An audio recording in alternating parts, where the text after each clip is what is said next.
Olá pessoal, vamos gravar hoje aqui um vídeo Café com Fertilidade, que a gente responde as perguntas que vocês mandaram pra gente lá no YouTube ou no Instagram.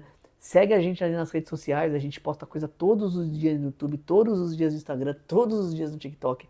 Então sempre tem bastante informação aí pra quem quer engravidar, pra quem não tá conseguindo engravidar, pra quem tem uma amiga que tá querendo engravidar e não consegue. Então tem bastante informação legal. Beleza? Vamos lá, 3 perguntas de hoje, puxa a vinheta.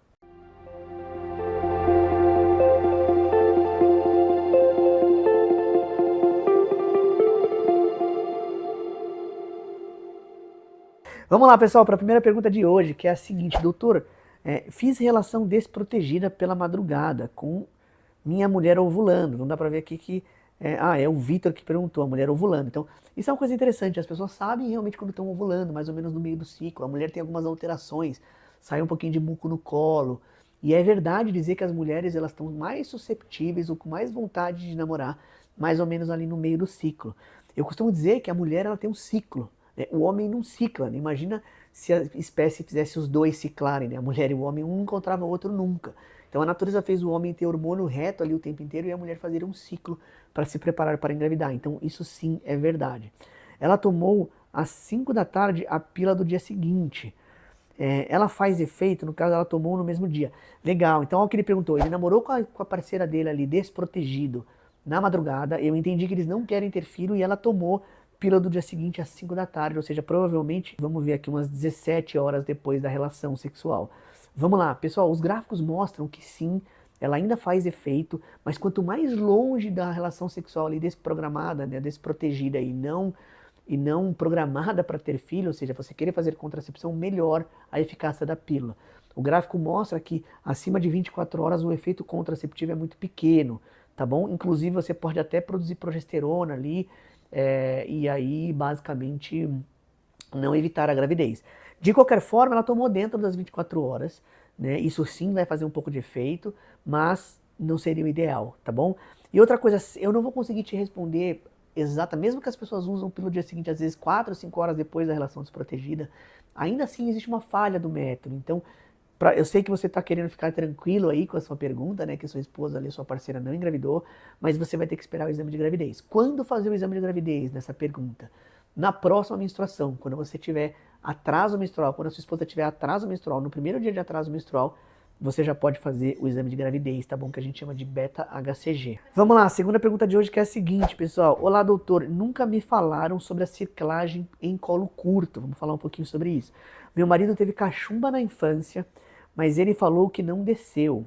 Então vamos lá, vamos falar um pouco da parotidite endêmica, né? A parotidite é uma doença viral que pode dar uma orquite, né? O vírus tem um trofismo pela gônada do homem, ali, pelo testículo. Isso pode causar orquite, né? Que é a inflamação viral ali do testículo do homem. Isso sim é uma causa de complicações no futuro para o homem tentar engravidar. Então a gente sempre pergunta isso, você teve algum trauma genital, você bateu o testículo em algum lugar, você já teve a cachumba, a famosa cachumba que complicou?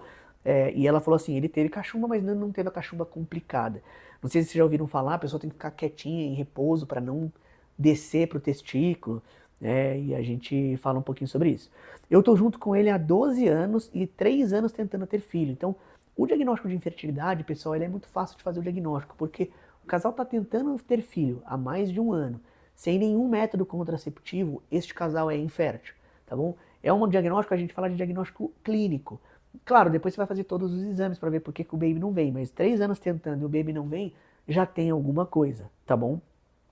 E até agora não veio nada. Por quê? Já tenho uma filha em outro casamento.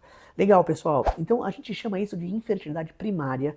Tem 2 tipos de infertilidade primária e infertilidade secundária. A secundária é quando o casal já teve um filho e está tentando ter outro e não consegue. A primária, a pessoa pode até ter tido filho em outro relacionamento. Mas quando ela junta com um novo parceiro e está tentando ter filho e não consegue, ainda continua sendo infertilidade primária. E por incrível que pareça, vamos ver o nome aqui da Débora, por incrível que pareça, as causas têm que ser pesquisadas todas, né? E quais são as 3 principais causas? Obstrução na trompa, ver se a trompa tá pérvia, bonitinha. Tem que fazer espermograma do maridão, né? Tem que fazer sim, mesmo que ele tenha cachumba, tenha uma vida saudável. Algumas outras doenças podem causar a piora do espermograma. E as causas ovulatórias. E a gente nunca esquece de pesquisar a endometriose. Então se eu pudesse te dar 3 coisas iniciais, é claro que você vai ter que ir no médico, fazer seu check-up da fertilidade, Mas, de qualquer forma, essas 3 causas são as principais: os espermogramas alterados, a endometriose e a obstrução tubária, tá bom? Eu começaria por essas 3 causas. Ah, e eu queria pedir para vocês aí se inscreverem no canal, ajuda a gente tem 14 mil inscritos já, a gente tem o sonho de chegar em 100 mil inscritos, então se você estiver assistindo esse vídeo, por favor, se inscreve no canal e deixa algum comentário aqui, curte, compartilha, beleza? Bora para a última pergunta de hoje. Ah, eu não acabei não respondendo, não falaram sobre colo curto. Vamos lá, Débora, é pouco provável que a sua causa de não conseguir engravidar seja o colo curto. Normalmente o colo curto engravida naturalmente, mas ela não consegue segurar a gestação. Então não é uma causa de infertilidade, tá bom? Ou de dificuldade para engravidar. Vamos lá para a última pergunta de hoje, que é a seguinte: doutor, eu tive 7 abortos espontâneos. Olha só, 7 vezes ela perdeu. Aqui é bem provável. Vamos falar um pouquinho sobre isso, pessoal. O abortamento ele é um evento, infelizmente, comum na obstetrícia. A gente calcula que quase 20 a 30% das mulheres vão interromper a gestação quando elas engravidam. E existe a principal causa, é um tipo de abortamento chamado de abortamento inevitável, ou seja, o bebezinho tem algum problema genético ali que a gestação acaba terminando. Agora, existe um capítulo que são chamados de abortamentos evitáveis, ou seja, abortos que você pode fazer alguma coisa para evitar a paciente ter. Neste caso, com 7 abortamentos a paciente prévio, é bem provável que ela esteja nesse capítulo de abortos evitáveis, ou seja, você precisa pesquisar por que a paciente está perdendo. Inclusive, um de 6 meses, ou seja, um abortamento tardio. Isso é muito ligado às trombofilias. Aos 18 anos de idade, olha que interessante, é mais um indicativo de que ela pode ter trombofilia, algumas doenças que causam abortamento, porque ela é uma paciente muito jovem, com 18 anos de idade e teve vários abortamentos, tá bom? Nunca me falaram nada sobre colo curto e circlagem. Poderia ser essa condição? Pessoal, eu precisava entender um pouquinho. Colo curto, sim, é uma causa de abortamento tardio ou prematuridade, mas ele é muito específico. A paciente dilata o colo do útero sem dor. Então, ela não é uma coisa difícil de fazer o diagnóstico. Mas sim, esse é um diagnóstico que a gente tem que pesquisar para manter a gestação até o final. Tá bom? Pessoal, pelo vídeo de hoje era isso. Eu queria agradecer a todo mundo que mandou pergunta. Se vocês quiserem mandar pergunta por áudio, eu vou deixar o telefone para vocês mandarem aqui o áudio, para a gente colocar aqui no nosso Café com Fertilidade.